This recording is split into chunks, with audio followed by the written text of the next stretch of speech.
Assalamualaikum warahmatullahi wabarakatuh. Kembali lagi teman-teman dengan saya di channel yang sama, berbicara soal penipuan atau modus penipuan jual beli sepeda online. Tentunya kita bicara tentang sesuatu yang mengecewakan dan merugikan bagi semua masyarakat, baik itu jual beli sepeda, jual beli apapun. Nah, kalau namanya penipuan itu sangat merugikan dan meresahkan semuanya. Dalam video kali ini saya akan membahasnya dan memilahnya menjadi 5 bagian tips agar kita terhindar dari penipuan jual beli. Simak terus di channel yang sama.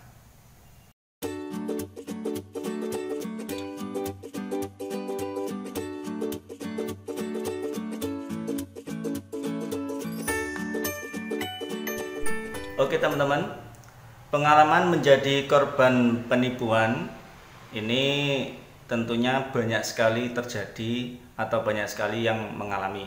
Nah, kebetulan pada terakhir kali, yaitu tepatnya 2 hari yang lalu, ini terjadi pada salah satu teman di Facebook yang curhat di forum. Nah, ini tentunya merupakan hal atau pelajaran bagi kita semua agar supaya berhati-hati. Nah, dalam hal ini saya akan memberikan beberapa tips yang sudah saya rangkum dalam 5 tips atau cara waspada atau menghindari penipuan jual beli sepeda khususnya. Yaitu yang pertama adalah tentukan atau pastikan untuk cek harga pasar. Itu yang pertama. Jadi yang paling penting sebelum membeli apapun itu pastinya setiap pembeli itu mempunyai beberapa opsi dalam mengecek harga dan barang sesuai apa tidak. Karena terkadang modus dari penipu itu sendiri memakai harga dengan harga yang jauh lebih murah dari harga pasar. Itu tentunya merupakan salah satu cara efektif dalam menghindari penipuan. Bagaimana caranya? Bisa dicek di beberapa marketplace, bisa di Facebook atau di marketplace lainnya.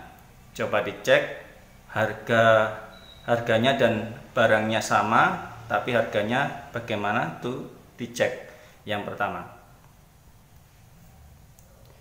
Kalau bicara soal harga sepeda, mungkin kita sama part-part yang digunakan atau grup set yang digunakan, terutama pada saat kita melihat sepeda opsi pertama, misalkan pakai grup set A dengan grade-nya yang lebih tinggi, kemudian kita mempunyai opsi lain dengan harga yang atau grade agak rendah dari A, tentunya menjadi suatu pertimbangan sendiri, baik dari harga maupun part yang digunakan serta harga pasaran. Cara yang kedua adalah hindari untuk tidak mentransfer uang lebih dahulu. Nah, cara yang kedua ini juga kelanjutan dari cara yang pertama, terutama pada saat sebelum membeli sepeda. Karena apa?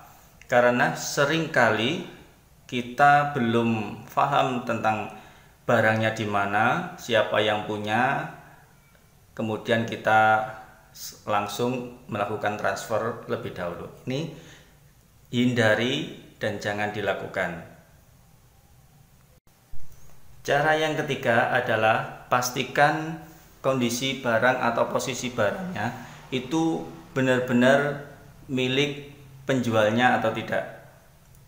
Nah, ini agak rumit sebenarnya, cuman ini merupakan cara yang selanjutnya. Jadi pastikan, tanyakan barangnya itu titipan atau punyanya sendiri. Nah, kasus yang terjadi beberapa hari yang lalu di forum Facebook, nah itu adalah salah satu contoh modus terbaru. Jadi mengatasnamakan si penipunya ini mengaku sepedanya sendiri, padahal bukan sepedanya sendiri. Nah, kebetulan si calon pembeli menggunakan jasa saudaranya untuk mengecek biar bisa COD. Nah, ternyata yang COD dengan saudaranya itu penjual aslinya, sedangkan yang calon pembeli tadi itu sudah mentransfer ke penipu.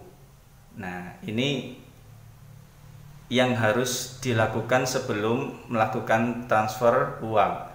Jadi pastikan kondisi barang atau posisi barang itu milik penjual asli atau bagaimana.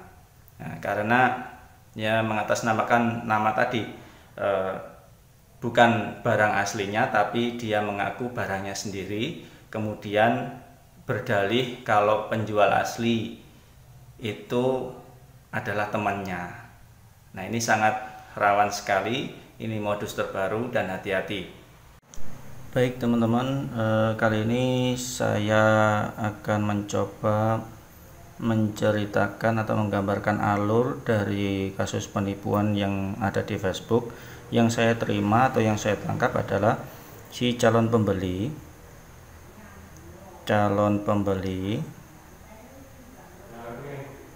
ini berhubungan dengan penjual palsu atau penipunya. Nah, si penipu ini atau penjual palsu ini itu mengaku punya teman untuk melakukan COD yang selanjutnya dilakukan oleh calon pembeli. Jadi dia mengakunya punya teman, padahal ini adalah penjual asli.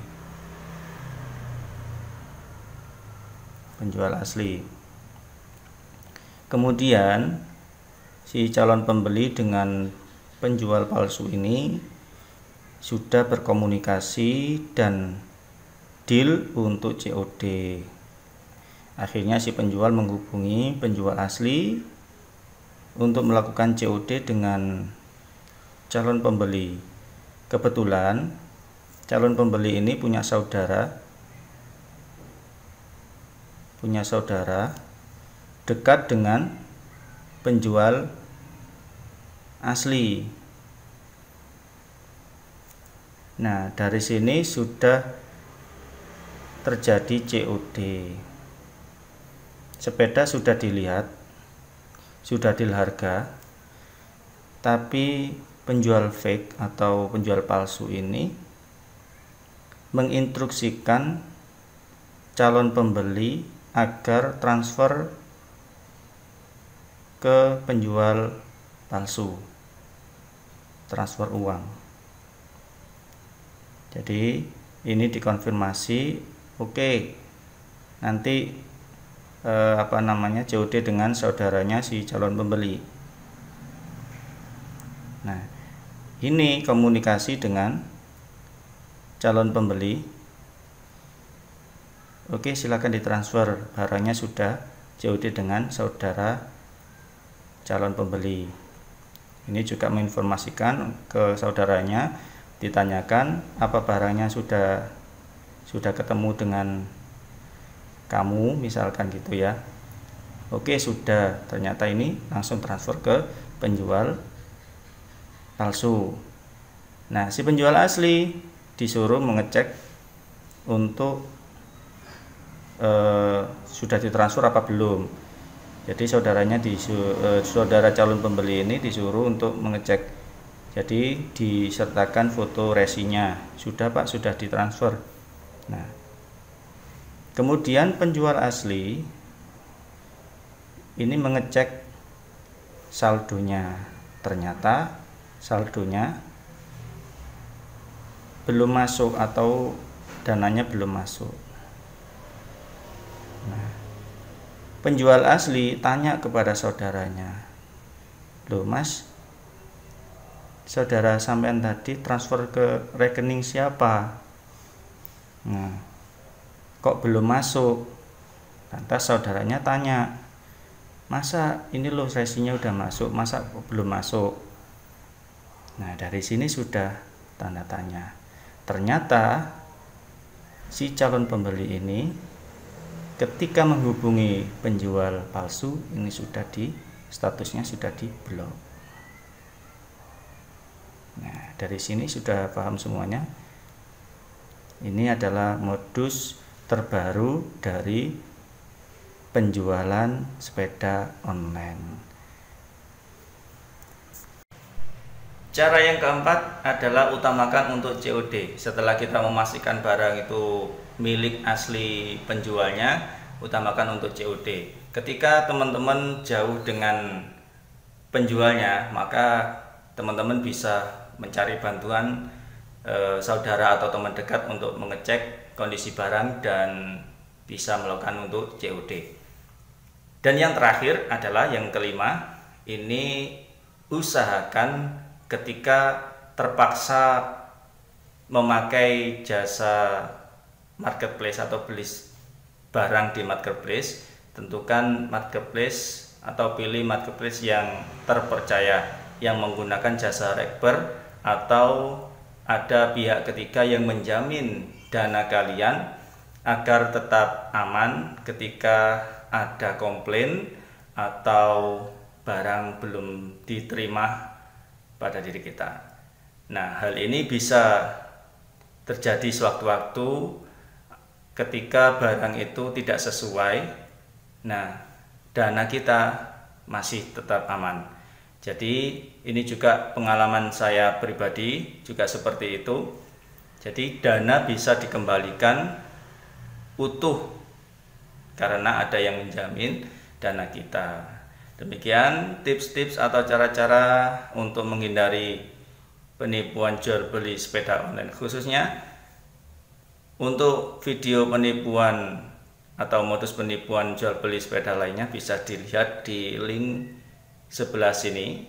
Nah, itu juga salah satu modus penipuan. Dari saya demikian, dan banyak terima kasih saya ucapkan pada kalian yang masih setia menonton channel saya. Jangan lupa untuk dukung, klik like, subscribe, dan komen, serta share ke teman-teman kalian. Juga jangan lupa untuk bunyikan loncengnya. Dari saya, Assalamualaikum warahmatullahi wabarakatuh.